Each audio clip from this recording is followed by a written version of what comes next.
Good morning, Mr. Chairman and members of the committee. My name is Richard Perez.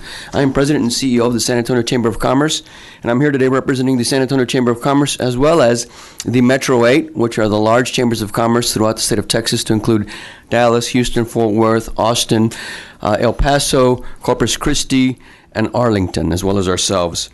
We're here to express our support for SB 2485, 2486, and 2487, and 2488. Our mission, our collective mission, is to build and sustain a vibrant business community in Texas. One of our top legislative priorities this session is to protect... Sir, I'm sorry, can you... Yes. Just a second. Give us 1 second. He wasn't registered to testify, so let's...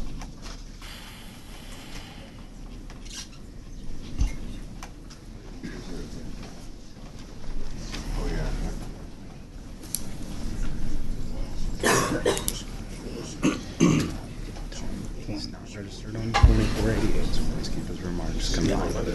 Mr. Perez, you are not registered to testify on 2488, so could you please keep your testimony to the other three bills? Sure, of course. Just limit it to those. Thank you, sir. Okay, of course.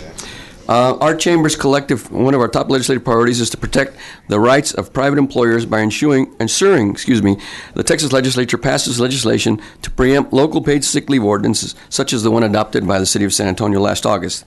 The San Antonio Chamber of Commerce and our Metro 8 does not oppose sick leave. However, we do oppose municipally mandated employee benefits and pay, and strongly reaffirm the rights of private employers to determine the best and most efficient way to operate a successful business while remaining competitive in attracting and retaining a talented workforce. We believe that statutory authority for wages, compensation, scheduling, and leave should remain at the state and federal level, and attempts to regulate the benefits employers offer employees is a local infringement on employers' rights. We believe private businesses alone should determine the right mix of pay and benefits that they offer their employees. The Chambers fully support legislation to preempt local paid sick leave ordinances, predictive scheduling, and any other ordinances that would attempt to regulate how an employer compensates their employees.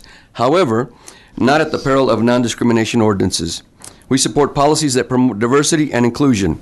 Although statements have been made that these bills, as modified, do not impact local NDOs, varying legal opinions differ. With this type of uncertainty regarding their potential legal impact to local NDOs, we asked for clarity and inclusion of language to protect NDOs. Thank you. Thank you. Sure, Representative Rodriguez. Sir, may I ask Yes, sir. a quick question? So did I hear correctly that you're not opposed to paid sick leave? Is that correct? We are wanting to preempt.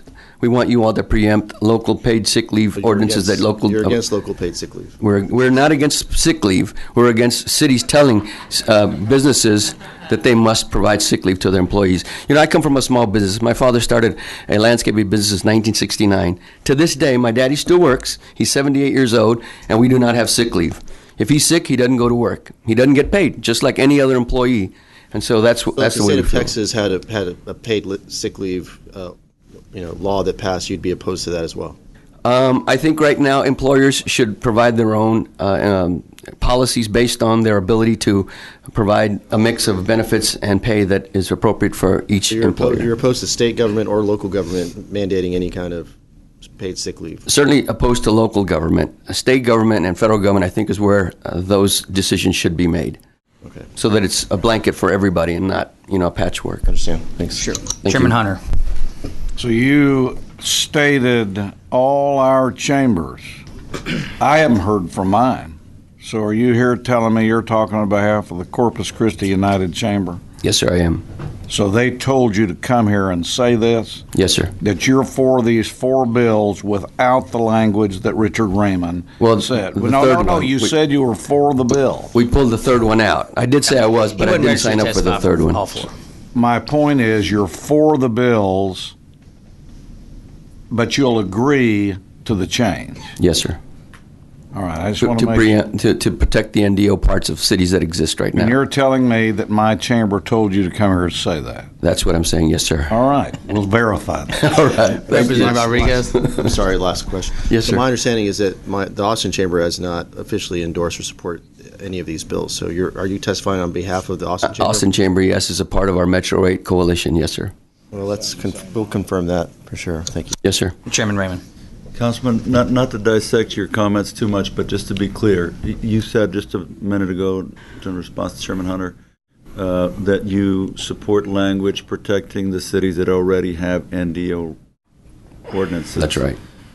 You don't mean, I hate to ask a leading question, but I'm going to, you don't mean that you would want to prohibit all the others who haven't done anything yet from being able to do so?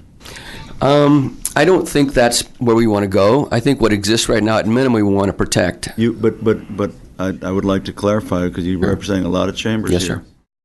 You would support language that would allow any city to have an NDO if they so choose? I think you're putting me on the spot, and I would say yes. My counsel is telling me to ask, Yes, sir. do all the chambers support allowing all cities, if they choose to have NDOs, to have NDOs? I was empowered to come here and say what I've just said, so I would say yes. Okay, thank you. Thank you.